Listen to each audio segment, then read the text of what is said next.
Winter had settled over Ashford Hall like a shroud, wrapping the great estate in layers of frost and silence that seemed to mirror the coldness within its ancient walls. Lady Charlotte Ashford, Marchioness of Thornwick, stood at the window of her vast bedchamber, her breath forming ghostly patterns on the glass as she gazed out at gardens gone skeletal and grey.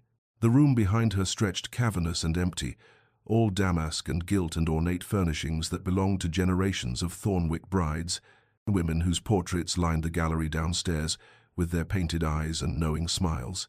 Women who had perhaps also learned that a title was poor compensation for warmth. She pressed her palm against the cold window and allowed herself to remember, though remembrance brought only a dull ache that had become her constant companion. 6 months prior, she had stood in the chapel of her father's estate, draped in Brussels lace and orange blossoms, her hand trembling as it was placed into that of the Marquess Edmund Thornwick. He had been imposing even then, tall and broad-shouldered, his features carved in aristocratic lines that might have been handsome had they ever softened with feeling. But his eyes, those grey eyes that should have held some flicker of tenderness on their wedding day, had been as cold and remote as winter stars. She had known, of course. Her father had been frank, if not precisely kind, in his explanations. The Thornwick estate teetered on the precipice of ruin, brought low by the late Marquess's excesses and years of mismanagement. Edmund needed capital. Her father needed connections, the prestige of an ancient title for his merchant fortune. And Charlotte was the currency of exchange, the bridge between necessity and ambition. £50,000, her dowry had been. £50,000 to restore the crumbling grandeur of Ashford Hall, to pay the creditors circling like ravens, to resurrect a dying legacy. She had understood the transaction with painful clarity as she signed the marriage documents, her new husband's hand steady and emotionless beside hers, his signature bold where hers wavered. A most satisfactory arrangement, her father had said at the wedding breakfast, raising his glass to the Marquess, who had inclined his head with cool courtesy. Edmund had not looked at her during the toast. He had barely looked at her throughout the entire day, his attention directed to the business of the thing, the property transferred, the contract sealed. That night, when he had come to her chambers to fulfill the marital duty that would secure an heir, he had been efficient and silent, and afterward had returned to his own apartments without a word. She was a financial instrument. She had understood then with crystalline certainty. A very expensive financial instrument, carefully acquired and properly documented, and nothing more. Charlotte turned from the window now, 6 months a wife and still so profoundly alone, and wondered how many more winters she would spend in these beautiful, terrible rooms, married and yet more isolated than she had ever been in her father's house, bound by law and faith to a man who had purchased her services and wanted nothing of her heart. But before our lover's fate is revealed, subscribe so you never miss a chapter of romance and scandal, and tell us in the comments, where are you watching from? Now, let's begin. The first months of marriage passed with the slow, aching quality of a wound that would not heal, each day bleeding into the next, with such sameness that Charlotte might have lost track of time entirely, had not the servants marked the weeks with their quiet routines. Edmund's coldness settled over their union like the frost that never quite left the north-facing rooms of Ashford Hall, beautiful in its crystalline perfection and utterly inhospitable to any warmth of feeling. His visits to her chambers came with perfunctory regularity in those early weeks' duty calls. She understood them to be the necessary attentions to secure an heir, and each time he would arrive with that same shuttered expression, perform what was required with mechanical precision, and depart again without any words beyond the barest courtesies. "Good evening, Lady Thornwick. I trust you are well. Good night." She had tried in the beginning to bridge the chasm between them. At dinners in the vast dining room where they sat at opposite ends of a table that could seat 30, she would venture topics of conversation: the weather, the estate, books she had read, questions about his childhood, or his preferences, or his thoughts on anything at all. His responses came in monosyllables when they came at all. "Indeed, perhaps. I have no opinion on the matter." More often, he would simply nod or offer a slight shake of his head, his attention ostensibly on his meal or on some distant thought that excluded her entirely. And Charlotte would fall silent again, acutely aware of the servants moving like shadows along the walls, their expressions carefully neutral, but their eyes holding an unmistakable sympathy that burned worse than contempt might have. She took to dining in her rooms, unable to bear the charade of companionship where none existed, and Edmund did not question or protest her absence, which confirmed what she already knew. He was relieved not to endure even those minimal interactions. His life occurred elsewhere, in the parts of Ashford Hall she did not occupy. His study, where lamplight burned until the early hours of morning as he bent over account books and correspondence, managing the estate that her £50,000 had rescued from ruin. The stables, where he rode out at dawn and returned at dusk. The tenant farms, which he visited with his steward, attending to the business of the land with a dedication that might have been admirable had he spared even a fraction of such attention for his wife. She learned his routines by their absence from her life, the negative space he left behind more present than any actual interaction. One evening in late January, Charlotte sat alone in the drawing room, attempting to focus on her embroidery, when Mrs. Hewitt brought in the post.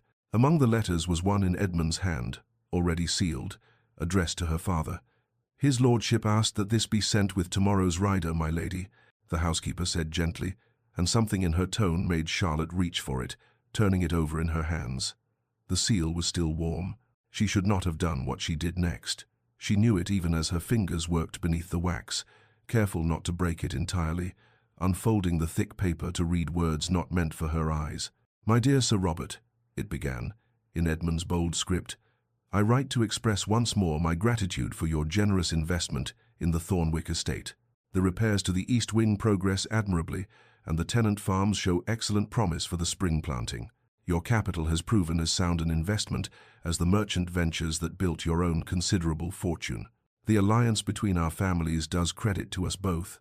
Charlotte's hands trembled as she read on, finding detailed accountings of expenditures and improvements, acknowledgments of her father's business acumen, expressions of satisfaction with the arrangement, and not once, not in a single line of that lengthy letter, did Edmund mention her name or acknowledge her as anything more than the mechanism by which her father's money had transferred to Thornwick coffers. She sealed it again with shaking fingers and gave it back to Mrs. Hewitt. And that night, alone in her vast bed in her vast chamber, Charlotte wept into her pillow with the particular despair of understanding that she was not even resented or disliked. She was simply irrelevant, a transaction completed, a tool properly purchased and filed away, and nothing more. The change came upon Charlotte so gradually that at first she attributed the peculiar sensations to the persistent melancholy that had become her daily companion, the nausea and fatigue merely symptoms of a spirit gone sick with loneliness. But when her monthly courses failed to arrive for the second time, and Mrs. Hewitt gently inquired after her health with knowing eyes, Charlotte understood what her body had been telling her, and the realization struck her with such complexity of feeling that she had to sit down in the morning room, her hand pressed to her still flat stomach, her mind racing through all the tangled implications of this development. A child. She was carrying Edmund's child, the heir he had married her to produce, the final component of their mercenary arrangement now growing within her. She waited 3 days before telling him, those days filled with a tumult of conflicting emotions that kept her awake at night, staring at the canopy of her bed and trying to pass what she felt. There was fear. Certainly she had heard the stories whispered among women, the dangers of childbed, the agony of labor, and now her own body would become the vessel for that ancient trial. There was a spark of hope, fragile as a candle flame in winter wind, that perhaps this news might soften something in Edmund, might give him reason to see her as more than the purchased instrument of his estate's salvation. And beneath both fear and hope, unexpected and insistent, grew a fierce joy that surprised her with its strength. She would be a mother, would hold a child of her own, and even if Edmund remained forever cold, she would have this one person to love and be loved by in return. On the third evening, as the March wind howled around Ashford Hall and the last light faded from the western sky, Charlotte steeled herself and made her way to Edmund's study, in that sanctuary she had never before presumed to enter uninvited. She knocked, heard his distracted command to enter, and found him bent over his ledgers as always, his dark hair falling across his forehead, his shirt-sleeves rolled back, the very picture of a man absorbed in matters of importance. He looked up at her entrance, surprise flickering across his features, She so rarely sought him out, and then he rose, formal as ever, waiting for her to speak. "My lord," she began, her voice steadier than she felt, her hands clasped before her to still their trembling. "I have news that I believe will be of interest to you. I am with child." The physician confirmed it this morning. She watched his face as she spoke, hungry for any sign of warmth, any crack in that impenetrable reserve, and saw only a moment of stillness before his expression shifted into something she could not quite read. Not joy, certainly, but perhaps satisfaction. The look of a man whose investment had proven sound. "An heir," he said, his voice measured and even, as if she had reported a successful harvest or a favorable settlement. "Good, that is." He paused, seeming to search for words, and then finished with devastating formality. "That is satisfactory, Lady Thornwick." He did not ask after her well-being, did not inquire about her health or her fears, and did not cross the space between them to take her hand or offer any gesture of shared feeling toward this child they had created.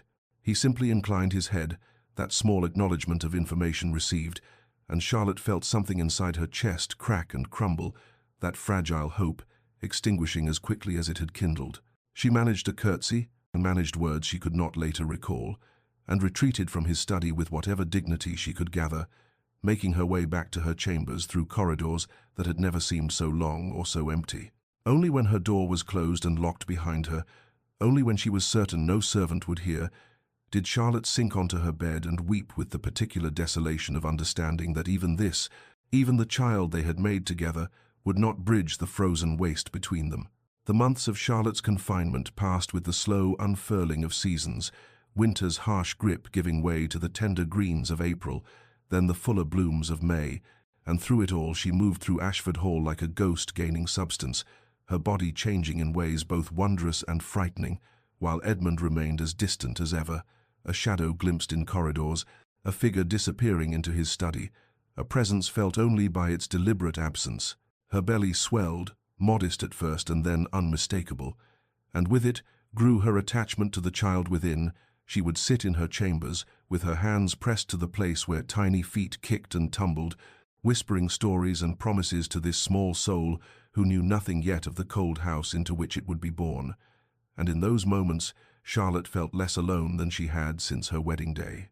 The gardens became her refuge as spring warmed into summer, the walking paths where she could escape the pitying glances of servants and the suffocating silence of empty rooms, and she traced the same circuits day after day, her pace slowing as her burden grew heavier, watching the roses bloom and fade, the lavender come into its purple glory, the whole estate showing more life and warmth than its master's heart. She wrote letters to her sister Amelia, long missives that tried and failed to capture the peculiar sorrow of her situation. How did one explain being married yet utterly alone, being with child yet having no husband with whom to share either the fears or the small joys of impending parenthood? And Amelia's responses, full of concern and love, only emphasized how far Charlotte was from anyone who truly knew her. Mrs. Hewitt became the single source of human warmth in Charlotte's days, the housekeeper whose brisk efficiency masked a motherly concern, who brought her tea without asking, and sat with her on difficult mornings when the sickness was particularly bad, who spoke to her of commonplace things that made Charlotte feel human rather than merely ornamental, who once, daringly, took Charlotte's hand and said, "His lordship is not an easy man, my lady, but he is not unkind, only wounded, I think, in ways that make him forget how to be soft." And though Charlotte appreciated the attempt at comfort, she could not quite believe it. What she did not see, could not know, were the moments when Edmund stood at the windows of his study or his chambers, watching her walk the gardens below, his expression unguarded in those private moments, something flickering across his features that might have been longing or regret or some emotion he himself could not have named. She did not see how his gaze would follow her slight figure, how his hand would press against the glass as if he might reach through it to steady her when she paused to rest, how he would stand there long after she had gone inside, staring at the empty path she had walked, before turning sharply away and burying himself once more in ledgers and correspondence, in anything that might distract him from the ache that grew larger with each passing week. Charlotte only knew that she was alone, that she carried their child in solitude, and that whatever small hope she had harbored that pregnancy might bridge the chasm between them had proven as insubstantial as morning mist, burned away by the cold sun of Edmund's continued indifference. Edmund Thornwick had learned the architecture of emotional distance at his father's knee, though not through instruction, but through bitter observation, watching the late Marquess drink and gamble and womanize his way through the family fortune with the single-minded dedication of a man determined to destroy everything his ancestors had built. And Edmund had been 17 when his mother died, not of any illness the physicians could name, but simply of heartbreak, of the accumulated weight of humiliations endured and hopes extinguished. And as he stood at her graveside in the rain, he had made a vow that felt like iron settling into his bones. He would never be his father, would never allow passion or sentiment or the weakness of feeling to compromise duty, would restore what had been squandered, and would do it through discipline and cold practicality, through the absolute subjugation of anything so unreliable as the heart. The mercenary marriage had been, in his assessment, not merely practical but honorable. In its very honesty, he had needed capital to save the estate from complete ruin. Charlotte's father had wanted a title for his daughter, and Edmund had been scrupulously clear about the nature of the arrangement.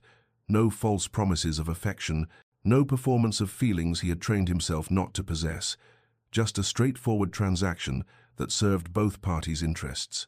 That Charlotte herself might have hoped for something different, might have brought to their union some tenderness or expectation of companionship, was a consideration he had deliberately avoided, telling himself that distance was a kind of kindness, that she deserved better than his damaged and defended heart, that she would be happier with the freedom of his indifference than she would be shackled to a man who had forgotten how to be soft.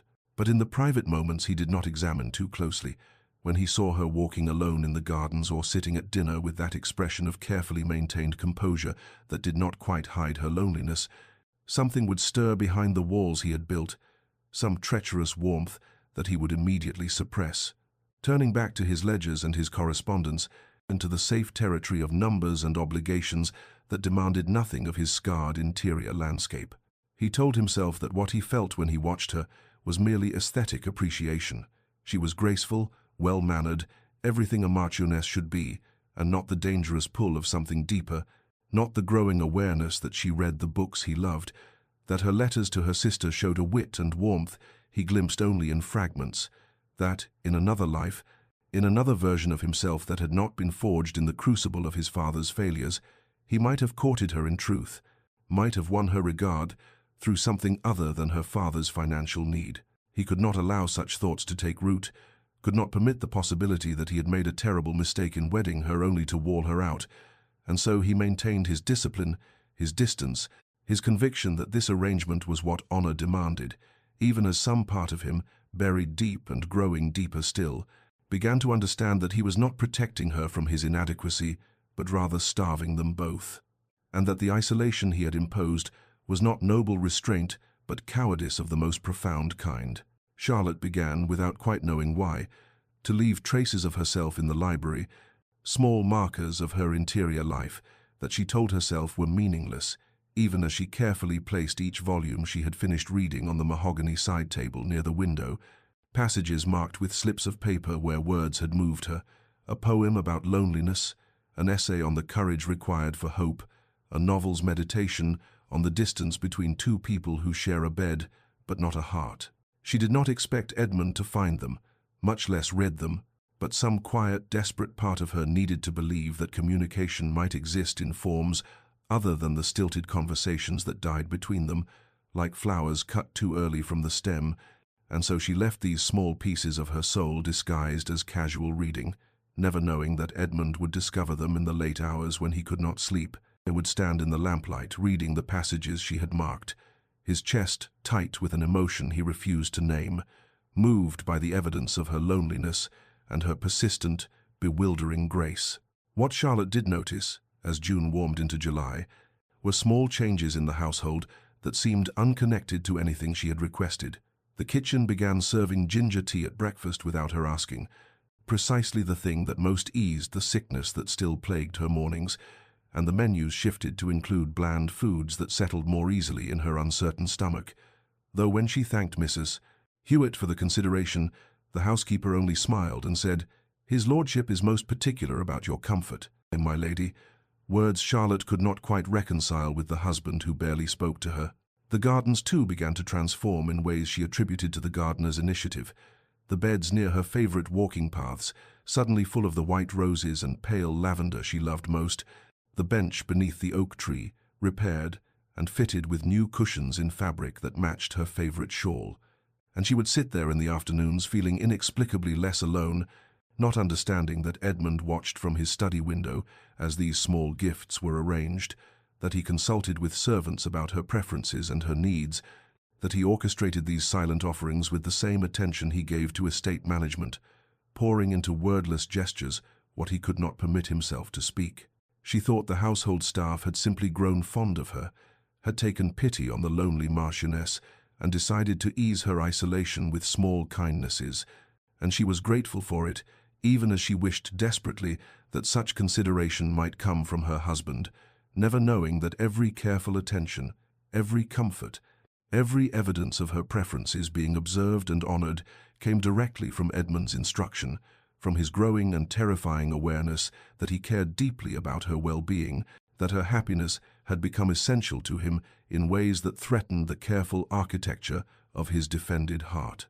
They remained strangers in all the ways that mattered, he in his study and she in her chambers or the gardens, their paths crossing rarely and their conversations limited to the barest courtesies, and yet in this strange silent language of marked books and ginger tea, of white roses and cushioned benches, something flowed between them that neither acknowledged, a current of care and longing that ran beneath the frozen surface of their marriage, like water under winter ice, unspoken and therefore unreal, present but unacknowledged, the foundation of something that might have been love if either of them had possessed the courage to break the silence and name it true.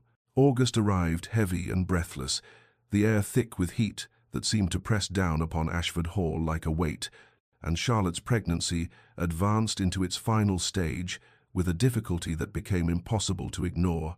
Her ankles swelling despite Mrs. Hewitt's ministrations, her face taking on a pallor that no amount of rest seemed to ease, her movements growing labored and careful as though she carried something far more fragile than life itself. Dr. Westfield's visits, once monthly, became weekly and then twice weekly, his leather bag a harbinger of concern that he tried to mask behind professional courtesy, but Charlotte would sometimes catch fragments of his conversations with Edmund in the corridor outside her sitting room, words not meant for her ears but carried nevertheless on the summer air. Narrow hips for a first child, and delicate constitution, and, most terrifying of all, substantial risk, my lord. We must prepare for the possibility of complications. Edmund heard these pronouncements with a calm expression that cost him everything to maintain, nodding gravely as the doctor outlined precautions and preparations, discussing the arrangement of the birthing chamber with the detachment of a general planning, a military campaign. But once Westfield departed, Edmund would retreat to his study and pour himself brandy with shaking hands, the crystal decanter becoming as familiar to him as his ledgers had once been, the amber liquid doing nothing to quiet the growing terror that had taken root in his chest and spread like poison through his carefully constructed defenses. He slept less and less as August wore on, lying awake in his chambers, listening to the sounds of the house settling, wondering if Charlotte too lay sleepless in her rooms down the corridor, and sometimes near midnight he would find himself standing outside her door in his shirt-sleeves, ear pressed to the wood, listening for her breathing, for any sign of distress, the instinct to enter and see her for himself, warring with his maintained distance, until he would force himself back to his own chambers, with jaw clenched against the admission of how desperately he needed to know she was well. His distraction became visible to the household in ways his earlier suppressed emotion had never been. Thornton, his steward, noticed how the Marquess would lose the thread of conversations about crop rotations and tenant concerns, his attention drifting to the windows that overlooked the gardens where Charlotte still took her slow, careful walks, and when a footman mentioned casually that her ladyship had seemed tired after her morning walk, Edmund's response was a fury so sudden and disproportionate that the entire staff learned without being told that any mention of the Marchioness overexerting herself was to be avoided at all costs. Charlotte observed these changes from within the fog of her increasing exhaustion, noticing that Edmund appeared at dinner more frequently now, though he still said little, and that his eyes followed her with an intensity she could not interpret, something almost like fear flickering in their depths before he would look away, and she wondered distantly if he was concerned about losing his heir, about the waste of her dowry, if she should die in childbed before producing the son that would secure the title, the thought bitter but familiar, and her shield against hoping for anything else. The late summer storms began in the final week of August, great thunderheads building each afternoon and breaking over the estate with violence that rattled windows and sent servants scurrying to close shutters, and Charlotte would lie in her chambers, feeling the child move restlessly within her, some primitive part of her, recognizing that the storm building inside her body would break soon, would match the fury of the weather with its own terrible power, and she was more afraid than she had allowed herself to acknowledge, afraid not just of the pain but of dying unremembered and unmourned by the husband who had given her his name, but never his heart. The evening came softly 2 weeks before the child was due, the air cooling after another oppressive August day, the sky bleeding gold and amber across the western horizon, and Charlotte found herself drawn to the garden as she had been throughout these long months, moving carefully down the stone steps with one hand pressed to the small of her aching back, her body heavy and ungainly in ways that would have embarrassed her if she had possessed the energy for such vanity. She settled onto the bench beneath the oak tree, the one with the cushions that had appeared months ago in fabric that matched her favorite shawl, though she had never understood why. And she sat watching the light fade across the carefully tended beds of white roses and pale lavender, breathing in their perfume and feeling the child shift restlessly within her, some part of her aware that these peaceful moments were numbered, that soon everything would change in ways she could not quite imagine, though her body seemed to know and prepare for what her mind could not grasp. She did not hear Edmund's approach across the grass until he was nearly upon her, his shadow falling long in the slanting light, and she looked up with surprise that must have shown plainly on her face, because he paused as though uncertain of his welcome, his hands clasped behind his back in that rigid posture she had learned meant he was uncomfortable, struggling with some internal debate that never reached the surface of his carefully controlled expression. "Lady Thornwick," he said, the formal address ablaze between them as always, "I hope I am not intruding upon your solitude." She shook her head, gestured to the space beside her on the bench with a tentative smile that felt fragile on her lips, and after a moment's hesitation he sat, leaving a careful distance between them, his attention ostensibly on the gardens, though she could feel the weight of his awareness, the tension in the line of his shoulders. They spoke of inconsequential things, their conversation as stilted and awkward as every exchange between them had been since that cold February wedding, the unusual heat of the summer, the excellent yield expected from the eastern fields, the preparations being made for the harvest, anything and everything except the truth that hung between them like morning mist, thick and obscuring and impossible to navigate. Charlotte found herself studying his profile in the fading light, the strong line of his jaw, the shadows beneath his eyes that spoke of sleepless nights she had not known he suffered, and she felt a sudden, desperate longing to bridge the distance between them, to ask him if he ever felt the terrible loneliness that haunted her days, to confess that she had somehow fallen in love with her husband despite his coldness, or perhaps because of the small kindnesses she had noticed and attributed to everyone but him. She saw his hand move, just slightly, toward hers where it rested on the bench between them, watched his fingers extend and then curl back, the gesture aborted before it fully formed, and her heart contracted with a pain that had nothing to do with the child she carried. "You should rest, Lady Thornwick," he said finally, rising with the abruptness of a man fleeing danger, his voice rougher than usual. "The evening grows cold. You must think of your health." The formal words, the careful concern that came wrapped in distance, the retreat before anything real could pass between them. It was their pattern, familiar and suffocating, and Charlotte nodded because what else could she do, watching as he bowed slightly and turned away, walking back toward the house with measured steps that suggested control but not peace. What she could not see, because her eyes had dropped to her folded hands and the tears she would not let fall, was that Edmund stopped just beyond the hedge, out of her sight, and stood there with his head bowed and his hand pressed to his chest, as though he could physically hold together the pieces of himself that threatened to break apart, standing there until full darkness fell, and he was certain she had gone inside, his lips moving in silent words that might have been prayers or curses or simply her name, repeated like an incantation against the terror that grew with each passing day. The storm broke on the 11th night of September, 3 weeks before Charlotte's time, arriving with a fury that seemed torn from some ancient prophecy of doom, wind howling around the corners of Ashford Hall like the keening of mourners, rain lashing the windows with such violence that the glass rattled in its frames, and servants whispered prayers as they lit extra candles against the unnatural darkness.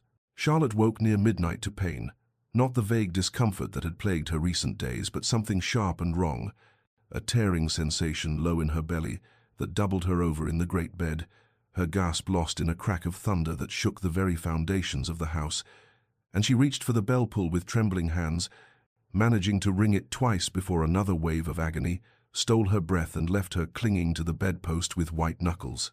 Mrs. Hewitt arrived within minutes, took one look at Charlotte's face and the way she held herself, and sent a maid running for the midwife and another for Dr.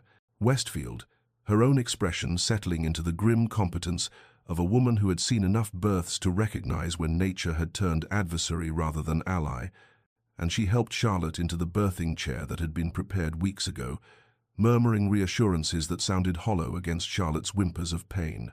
The midwife came within the hour, her bag of instruments and herbs clutched against the storm, and her examination brought a tightness to her mouth that she tried to hide but could not, her hands pressing Charlotte's belly with increasing concern before she looked at Mrs. Hewitt with eyes that communicated something terrible in the language women share when men's lives hang in the balance.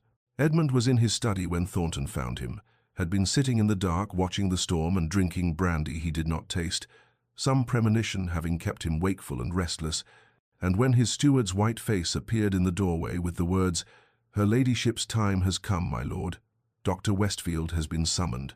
He was on his feet and moving before thought could catch up to instinct, taking the stairs 2 at a time toward the family wing, where already he could hear sounds that turned his blood to ice.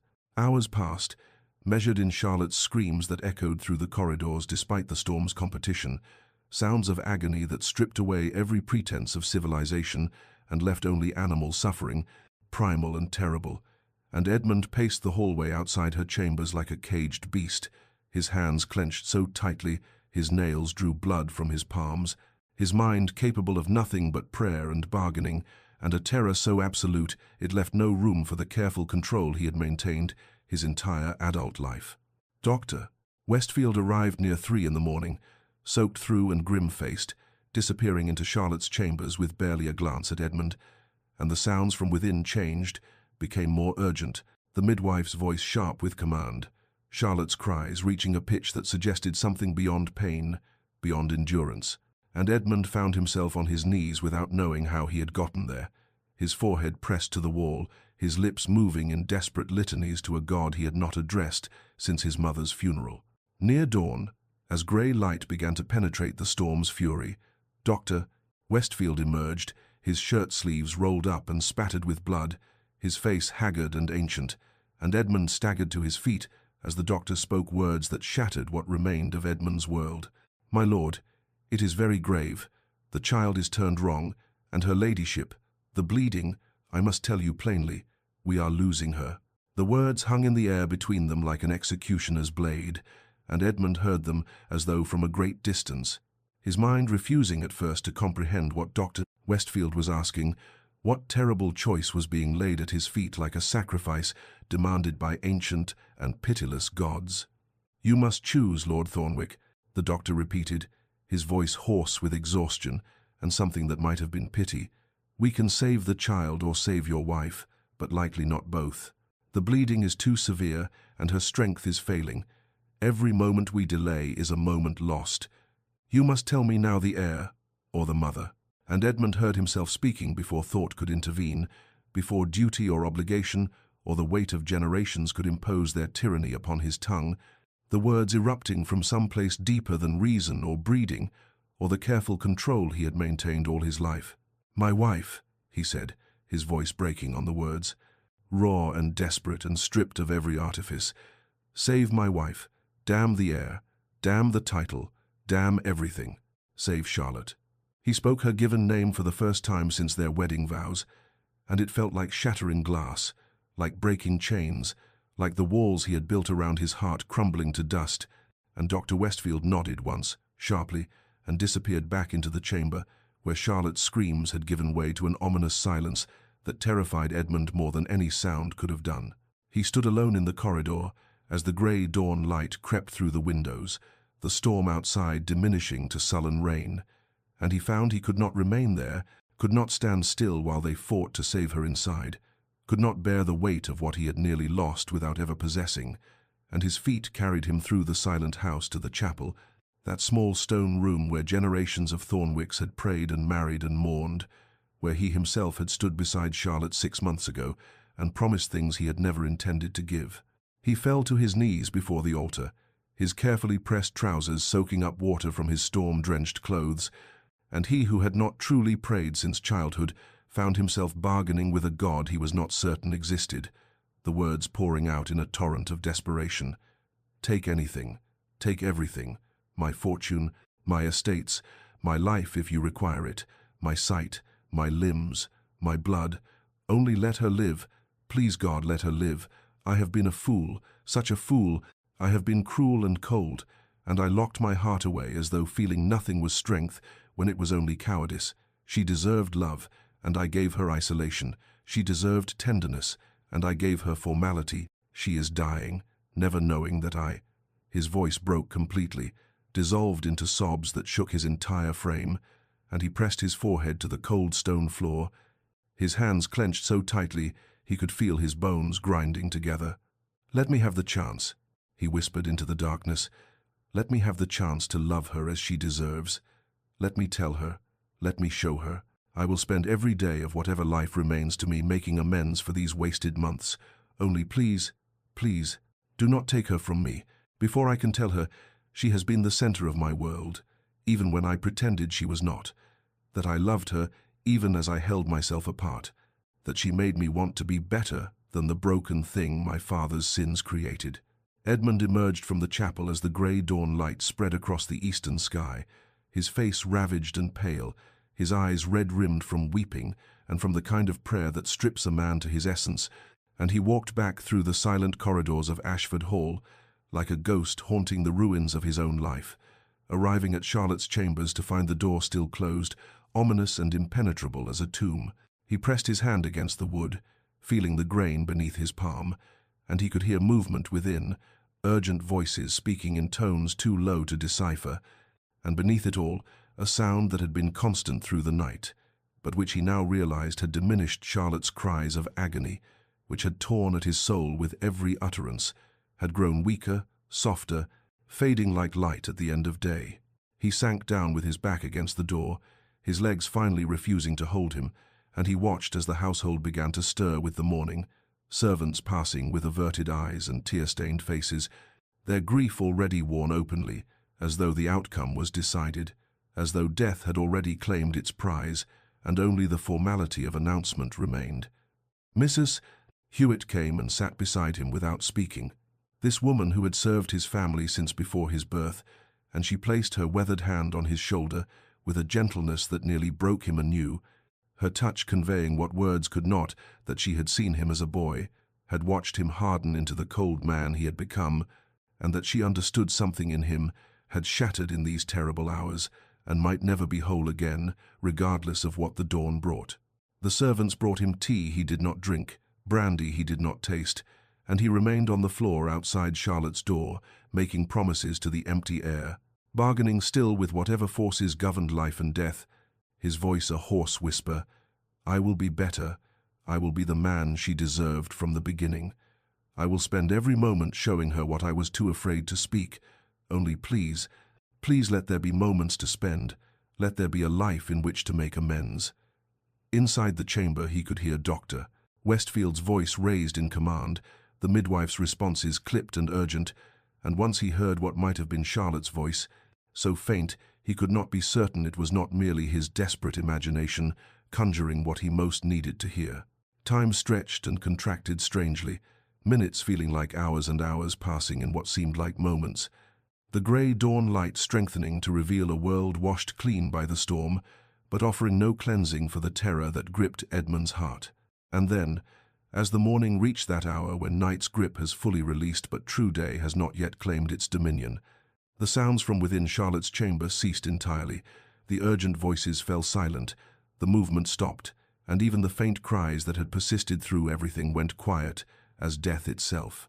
Edmund's heart stopped in his chest, his breath caught in his throat, and he knew with terrible certainty that he had lost her, that his bargain had been refused, and that God or fate, or the pitiless machinery of the universe, had taken her despite his pleas, his promises, his desperate offerings of everything he possessed. He collapsed forward against the door, his forehead pressed to the wood, his hands splayed flat as though he could reach through the barrier to touch her one final time, and a sound emerged from his throat that was neither word nor cry, but something primitive and broken.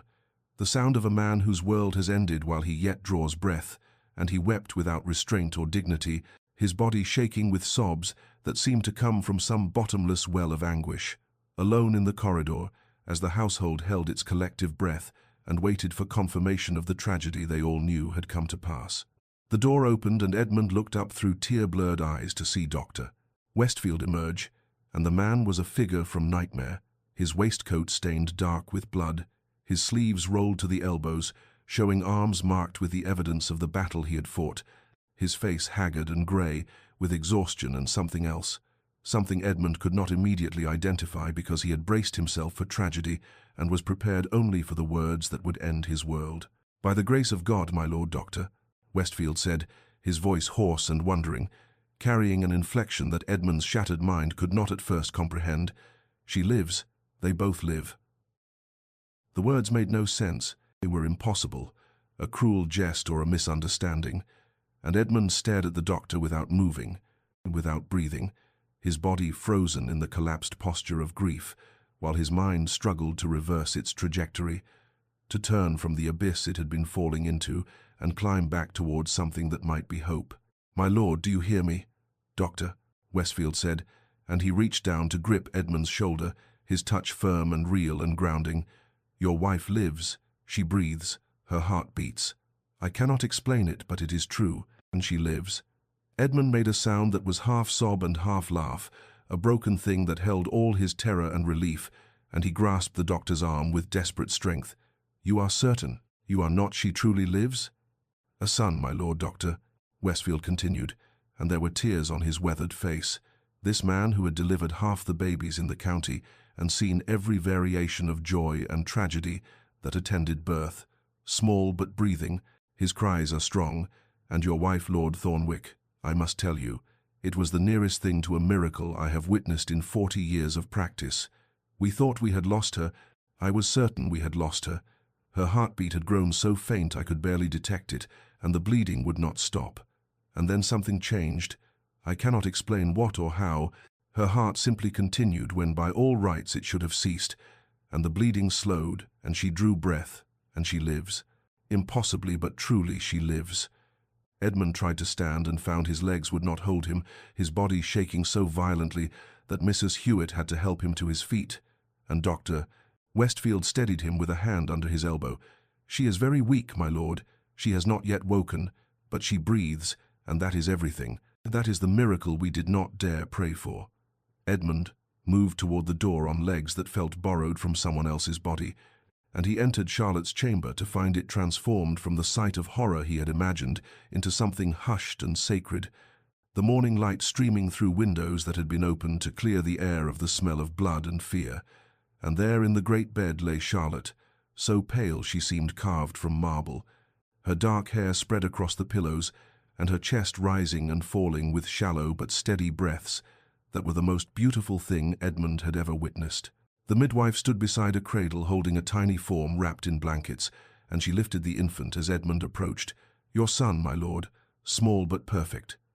Edmund looked down at the child, at the miniature face and the small fists, and he felt a surge of love and gratitude, but it was nothing compared to what he felt as he turned back to Charlotte's still form and sank to his knees beside the bed, taking her hand in both of his and pressing it to his lips, to his forehead, his tears falling onto her pale fingers as he whispered brokenly, "Thank you, thank you, thank God, Charlotte, My Charlotte, thank you for living, for breathing, for being here still. Charlotte woke from darkness as one surfaces from the depths of a fathomless ocean, slowly and with great effort, her consciousness returning in fragments that did not immediately cohere into understanding, and the first thing she became aware of was pain, not the tearing agony that had consumed her in those final remembered moments, but a deep, pervasive ache that spoke of violence done to her body, and the second thing was warmth, a pressure around her hand that felt human and solid and real.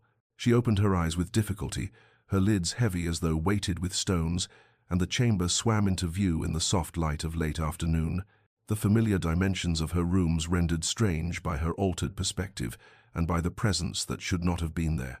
Edmund, asleep in the chair beside her bed, his head bowed forward and his hand clasping hers with a tenderness she had never known from him, and he was disheveled beyond recognition, his face shadowed with days of beard growth, his clothes rumpled and stained, his appearance so far removed from his usual immaculate presentation that she wondered if she was dreaming or if this was some fever vision born of her ordeal.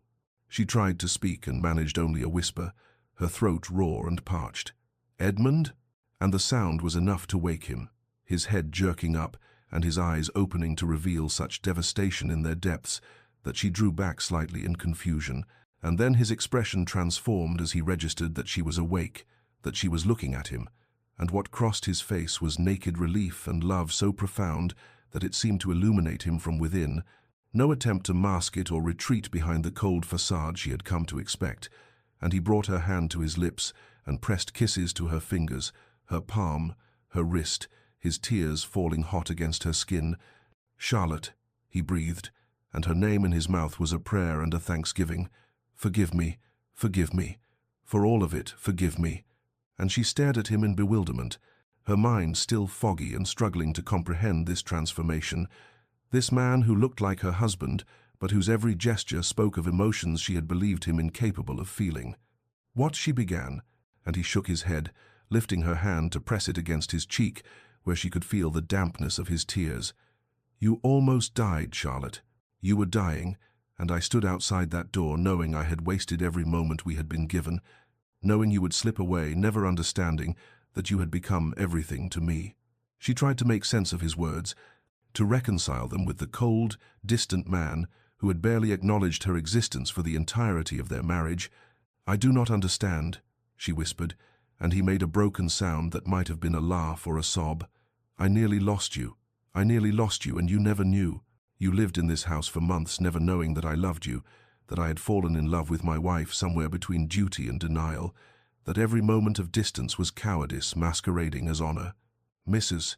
Hewitt entered then, carrying a tiny bundle, and Charlotte's confusion deepened until the housekeeper placed the infant in her arms, and she looked down at the small face, the miniature perfection of her son, and felt a surge of wonder so complete that tears spilled down her cheeks. "My baby," she whispered. "Our baby. He lives?" And Edmund nodded, his hand coming to rest gently on the child's head, his touch reverent and careful. "He lives. You both live. By grace or miracle or answered prayer, you both live. And Charlotte, I swear to you, I will spend the rest of my days ensuring you know with certainty what I was too much a fool to speak before now." Too much. Edmund drew a shaking breath and knew the moment had come to speak the truth. He had buried so deeply, he had almost convinced himself it did not exist, and he lifted his eyes to meet Charlotte's confused gaze, seeing in her exhaustion and bewilderment how little she understood of what had transpired in his heart during the months of their marriage, and the words came haltingly at first, broken by emotion he had spent a lifetime learning to suppress. "I must tell you everything, Charlotte. I must confess what manner of man you married, and what manner of coward has shared your home these long months." And he pressed her hand between both of his, as though she might anchor him through what he must say. "My father destroyed our family through his inability to master his passions.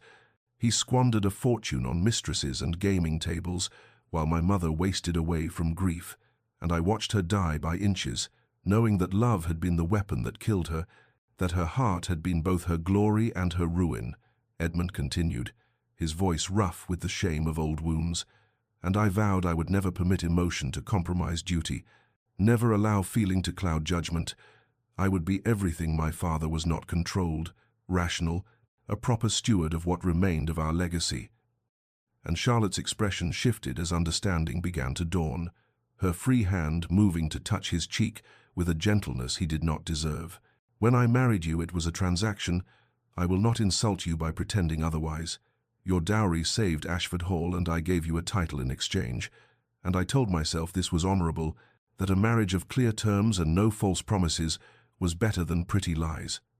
That you would accept the bargain and build a life within its constraints, he said, and the words tasted bitter with their cruelty. But somewhere in those silent months, something changed in me, though I refused to acknowledge it. I would see you at breakfast and wonder what thoughts moved behind your eyes. I would hear your footsteps in the gallery and find myself listening for them. I would watch you walk in the gardens and feel something shift in my chest that I had no name for because I had forbidden myself the vocabulary of such things. Edmund's voice broke, and he had to pause, gathering himself before he could continue.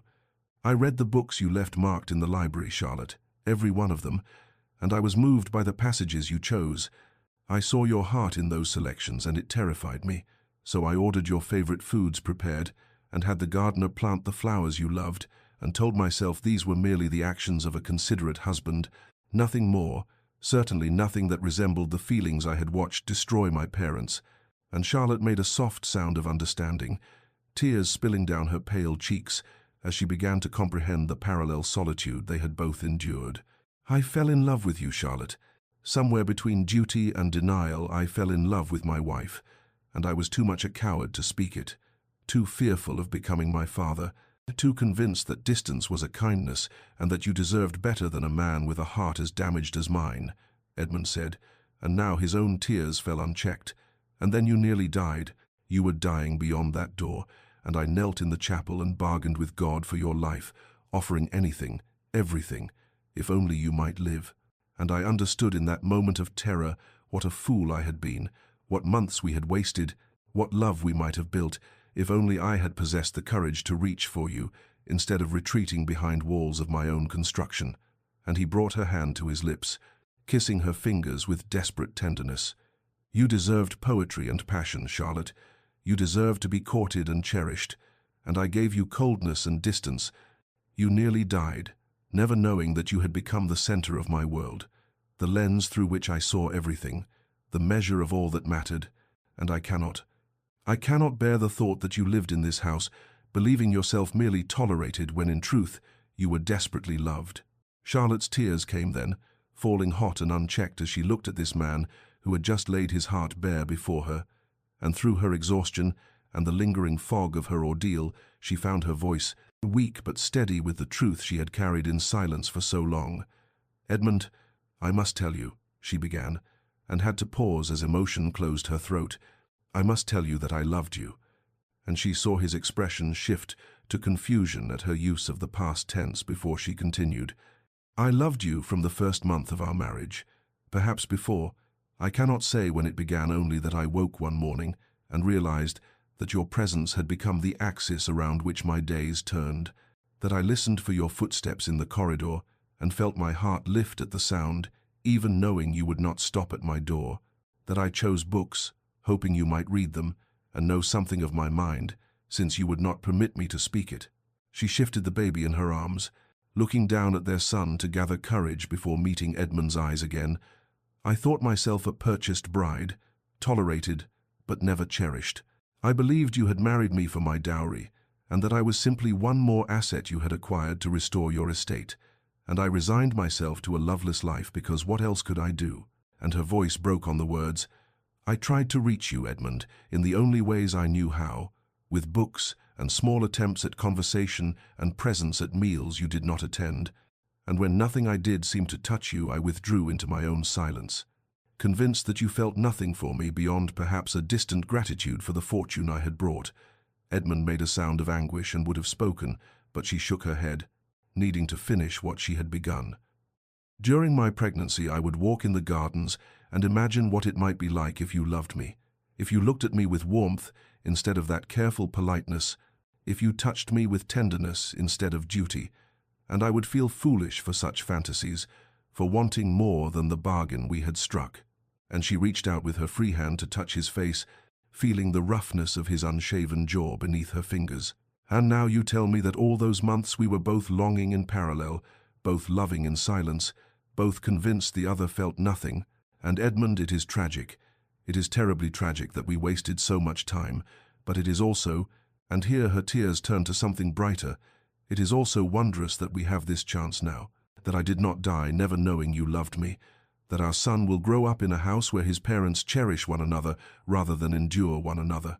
Edmund caught her hand and pressed it to his lips, his tears wetting her palm, and when he spoke his voice was raw with emotion and with promise.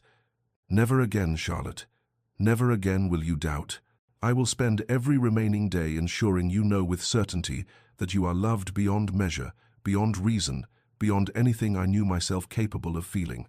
And he leaned forward carefully, mindful of her weakness and the infant in her arms, and kissed her with a tenderness that held all the reverence of a man who has been granted a miracle he did not deserve, their first real kiss-tasting of salt and redemption, and the beginning of something that should have begun months before, but was no less precious for its delay.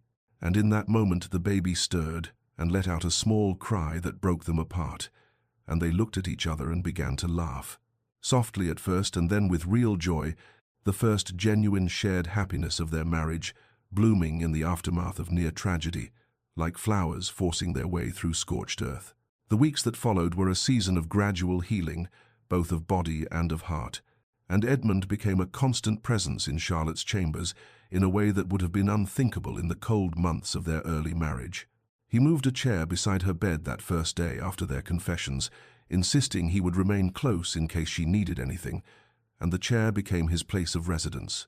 As Charlotte slowly regained her strength, and the pallor leaving her cheeks by degrees as September gave way to early October, he read to her from the novels she loved, his deep voice stumbling over the romantic passages that once he would have scorned but now rendered with careful attention, and he brought their son to her for nursing, learning to hold the tiny creature with a tenderness that seemed impossible from hands that had once touched her only with distant formality. The servants whispered in amazement at the transformation. Mrs. Hewitt dabbing her eyes when she saw the Marquess sleeping upright in the chair, his hand clasped around his wife's even in slumber, his vigil never wavering through the long nights when Charlotte's fever briefly returned or when she wept from exhaustion and the overwhelming nature of new motherhood. "Come to bed properly, Edmund," Charlotte said one evening when she had been awake and recovering for nearly a fortnight. "You cannot continue sleeping in that chair. You will do yourself an injury, and I find I sleep better when you are near." And though he protested that he did not wish to disturb her rest or cause her discomfort in her still fragile state, she insisted with a firmness that reminded him his wife possessed a will of her own, and so he lay beside her on top of the coverlets at first, careful and distant, until she reached for him in the darkness, and he gathered her carefully into his arms, holding her as though she were made of spun glass. And they slept that way with a peace neither had known in all the months of their marriage. He learned the intimacies of her care, how she preferred her tea, what foods sat well with her recovering constitution, the way she liked her pillows arranged, the particular tone of their son's cry that meant hunger versus discomfort, and he learned fatherhood simultaneously. Changing soiled linens with fumbling determination when the nurse was occupied, walking the corridors at night with the baby against his shoulder, singing old songs he half remembered from his own childhood in a voice rough with disuse. Charlotte watched him discover these new dimensions of himself with wonder and growing joy. Seeing in his awkward devotion the man he might have been all along had fear not locked his heart away, and her own strength returned not merely from rest and nourishment, but from the healing balm of being cherished and of waking each morning, to find Edmund's eyes upon her with an expression of such tender regard that she sometimes could not believe the evidence of her own sight. The doctor pronounced her recovery remarkable when he visited in mid-October, saying he had feared the worst, but that she had proved his pessimism unfounded. And after he departed, Edmund held her for a long moment, his face pressed into her hair, and whispered, "I will never cease being grateful, never cease remembering how nearly I lost you, how nearly we lost this chance." And Charlotte held him in return, understanding that the devotion born in crisis was not fading with dangers passing, but rather deepening into something permanent and true, the foundation of the marriage they were finally, truly beginning to build. The months that followed Charlotte's recovery brought an autumn unlike any Edmund had known at Ashford Hall, one marked not by the melancholy decline toward winter, but by a gentle ripening of intimacy that transformed the grand estate from a place of duty into something resembling a home. Charlotte regained her strength by degrees, her colour returning, and her step growing steadier as October painted the gardens in amber and gold. And with her physical recovery came a blossoming confidence in her role, not merely as Marchioness, but as Edmund's true partner in all things. They began taking breakfast together each morning in the small parlour rather than the formal dining room, Edmund reading correspondence while Charlotte nursed their son, whom they had named James. After her father, and these quiet domestic hours became the foundation of their days, filled with comfortable silences, punctuated by observations about the baby's progress or plans for the estate. Edmund began including Charlotte in matters he had once guarded jealously, spreading account books and land surveys across the table after James had been taken to the nursery, explaining the intricacies of crop rotation and tenant relations with a patience that revealed how much he valued her insight, and Charlotte surprised them both with her quick grasp of figures and her thoughtful questions about improvements that might benefit both the estate's prosperity and the welfare of those who worked the land. In turn, Charlotte gently insisted that Edmund accompany her on social calls to neighbouring families, something he had avoided throughout their early marriage, and though he initially resisted with the awkwardness of a man long accustomed to solitude, he found himself gradually softening under her influence, discovering that conversation and company need not be ordeals when undertaken with someone who made him feel less exposed and more complete. They walked the gardens together in the afternoons when weather permitted, James bundled in Charlotte's arms, or as he grew stronger held against Edmund's shoulder, and Edmund found unexpected joy in pointing out to his son the various features of the estate that would one day be his inheritance, though the near loss of both wife and child had fundamentally altered his understanding of legacy, teaching him that no title or property mattered against the breathing reality of the people he loved. Their evenings were spent in Charlotte's sitting room, which had become their shared sanctuary, where they read aloud to one another or simply talked, conversations stretching past midnight as they made up for the months of silence by sharing their histories, their hopes, and their fears with the honesty of people who had looked into the abyss of loss and chose vulnerability over protection. Charlotte told Edmund of her childhood, of the pressure to marry well and her terror on their wedding day that she would disappoint him, while Edmund spoke haltingly of his parents' disastrous union and his determination never to repeat his father's mistakes, though he acknowledged bitterly that in avoiding one form of failure he had nearly created another by denying them both the warmth they might have shared from the beginning. There were moments of laughter too, genuine and unguarded, like the morning James spit up on Edmund's formal waistcoat just before a meeting with his steward, or the evening Charlotte discovered Edmund asleep in the nursery chair, the baby contentedly drooling on his father's chest. And these small domestic absurdities became precious to them both as evidence that they were building not just a marriage of renewed commitment, but a life of authentic joy. Edmund would catch himself sometimes simply watching Charlotte as she moved through the house that had once seemed to swallow her with its grandeur, seeing how she had transformed it through her presence into a place of warmth, and he would feel a wonder bordering on disbelief that this happiness was his, that he had been granted the chance to become the husband he should have been from the beginning, and Charlotte in turn would observe Edmund's growing ease with their son and with her, and would think that the man she had married in duty had finally, truly become the man she had fallen in love with in silence, only better for having been refined by nearly losing everything that mattered. Their first wedding anniversary arrived on a cold December morning, exactly 1 year from the day Charlotte had stood in a church filled with strangers, and bound herself to a man whose eyes had held no tenderness, and the contrast between that bleak ceremony and the day Edmund had planned could not have been more profound, for he had spent weeks preparing in secret with Mrs. Hewitt's delighted assistance, determined to show Charlotte what their wedding day should have been, had he possessed the courage then that near loss had granted him now. He woke her with breakfast brought on a tray himself rather than by servants, and presented her with a simple bouquet of hothouse roses, her favourite, though she had never told him.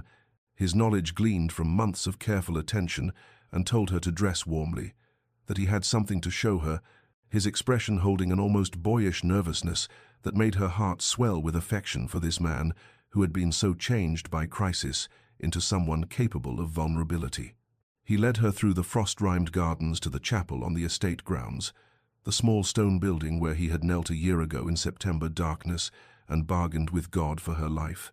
And she understood his intention when she saw that he had filled it with candles and winter greenery, transforming the simple space into something sacred and intimate. And when he turned to her in that golden light, his hands were trembling slightly as he drew folded papers from his coat. "I want to speak vows to you again," Edmund said quietly, his voice rough with emotion. "But these will be the words I should have spoken a year ago, words of love rather than duty. The promises made not because convention demands them, but because my heart cannot contain what I feel without giving it voice and witness." And Charlotte felt tears already beginning as he unfolded the papers and began to read what he had written, vows that spoke of his unworthiness and his gratitude, his wonder at her grace, his promise to spend every day of his remaining life ensuring she knew herself cherished beyond all things, his acknowledgement that she had saved him from a half-life of emotional cowardice and given him not merely an heir, but a reason to become a man worthy of the gift he had been granted. When he finished, Charlotte spoke her own vows without paper or preparation, simply opening her heart and telling him that she forgave the coldness of their beginning because it had taught them both the precious nature of what they had found, and that she loved him not despite his imperfections, but with full knowledge of them, that she chose him freshly each morning and would continue choosing him until her final breath. And they sealed these promises with a kiss that held both the tenderness of new love and the depth of shared suffering transformed into intimacy. Afterward, back in the warmth of the house, Edmund presented her with a wooden box containing legal documents prepared by his solicitor, and when Charlotte opened it and read the deed to Ashford Hall, she looked up in confusion until he explained gently, "You purchased it with your dowry. You nearly died within its walls, giving me an heir. It should be yours, the security you deserve." But before she could protest, he took her hands and said with utter sincerity, "Everything I have is yours, Charlotte, the estate and the fortune and the title, but most especially my heart, which has always been yours even when I was too much a coward to offer it. And I wanted you to know that this house, which once held only loneliness for you, is yours now to fill with whatever joy you choose." And Charlotte wept then and held him, understanding that this gift was his way of acknowledging all that she had endured and all that she had brought to a marriage that had nearly been stillborn, but had instead become the foundation of both their lives. 2 years passed with the swift gentleness of a river in summer, carrying Edmund and Charlotte further from the dark September night that had nearly ended their story before it truly began. And in that span of time, Ashford Hall transformed from a place that had once echoed with loneliness into a home alive with warmth and the particular chaos that accompanies young children and genuine happiness. Charlotte was with child again, her condition evident in the soft swell beneath her morning dress as she sat in the refurbished drawing-room on an April afternoon. And though Edmund's anxiety had been pronounced when she first told him the news, his face draining of colour as memory of blood and terror resurfaced unbidden, Charlotte had taken his face in her hands and promised him with calm certainty that this time would be different, that she was stronger now, and the doctor had assured them her body had recovered fully from the trauma of James's birth, and gradually Edmund's fear had been tempered by her confidence, though he remained vigilantly attentive to her every need and comfort.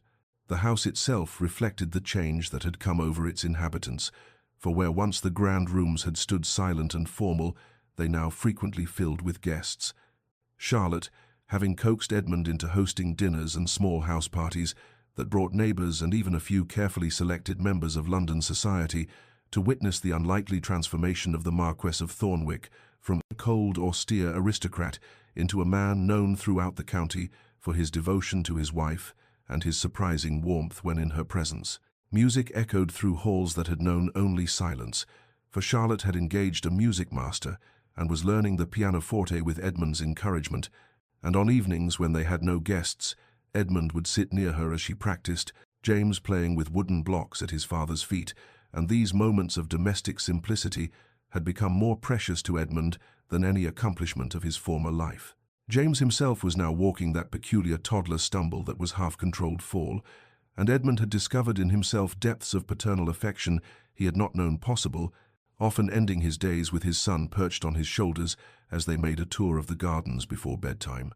Charlotte walking beside them, with her hand resting lightly on Edmund's arm, the picture of a family so complete that those who had known Edmund in his cold earlier incarnation could scarcely credit the change. On this particular afternoon, Charlotte watched from the drawing-room window as Edmund crouched in the garden with James, showing the boy something in the flower bed, a beetle or perhaps an early butterfly, and the patience and gentleness in his movements made her heart swell with the kind of contentment she had once believed impossible, and when Edmund looked up and caught her watching, he smiled with such open affection that she felt blessed beyond measure. That evening, after James had been delivered to the nursery and they sat together in the quiet of their private sitting room, Edmund drew Charlotte against his side and said softly, as though the thought had just occurred to him, though she suspected he had been carrying it for some time, "I thought I was saving the estate with your dowry, securing the future of a title and property that had been in my family for generations, fulfilling my duty as my father had failed to fulfill his." And he paused, his hand moving to rest gently on her rounded belly where their second child grew.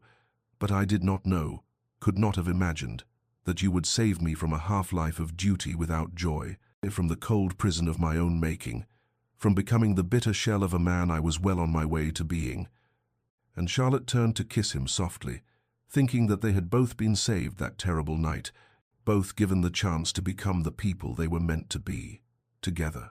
5 years passed like a blessing counted in seasons, and on a June morning when sunlight poured golden through the windows of Ashford Hall and the gardens beyond bloomed with roses that Charlotte herself had chosen, the house had become something neither Edmund nor Charlotte could have imagined in those dark early days of their marriage, a home alive with the particular music of children's laughter and the deep contentment of two people who had found each other almost too late and now treasured every ordinary moment as the gift it was. 3 children now, James at 5 years old, tall for his age and possessing his father's dark eyes, though his temperament was sunnier. Catherine at 3, a sprite of a girl with Charlotte's fair colouring and a stubborn determination that delighted them both. And baby Thomas, just past his first year, who had arrived without the terror that had accompanied James's birth, Edmund weeping with relief when Charlotte had delivered him safely after only 6 hours of labour, and the doctor had proclaimed both mother and child perfectly well. On this particular morning, Charlotte stood at the drawing-room window watching Edmund in the garden with all 3 children, James helping his father examine the rose bushes, while Catherine attempted to catch butterflies with more enthusiasm than success, and Thomas sat on a blanket nearby, grasping at grass with the fierce concentration peculiar to infants, and the scene before her was so complete, so entirely what she had dreamed of in those lonely early months when she had believed herself condemned to a loveless existence, that she felt tears prick her eyes, though they were tears of gratitude rather than sorrow. Edmund looked up as though sensing her gaze, and even across the distance she could see his smile, the openness that had replaced the cold mask he had worn when first she knew him, and he said something to James before starting toward the house. And when he entered the drawing-room moments later, he came directly to her and wrapped his arms around her from behind, resting his chin on her shoulder as they both looked out at their children. "Do you remember," Edmund said quietly, his breath warm against her ear, "that first year when I barely spoke to you, when I treated you as though you were merely a transaction recorded in a ledger rather than a woman who had given up everything familiar to become my wife?" And Charlotte nodded, for though the memory had lost its power to wound, it remained clear, and Edmund continued, "I have thought lately about the man I was then, how close I came to destroying both our lives through cowardice dressed as duty. And Charlotte, I bargained with God that terrible night and thought I knew what I was asking. I asked for your life, simply that you would live, that I would not have to endure a world that no longer contained you."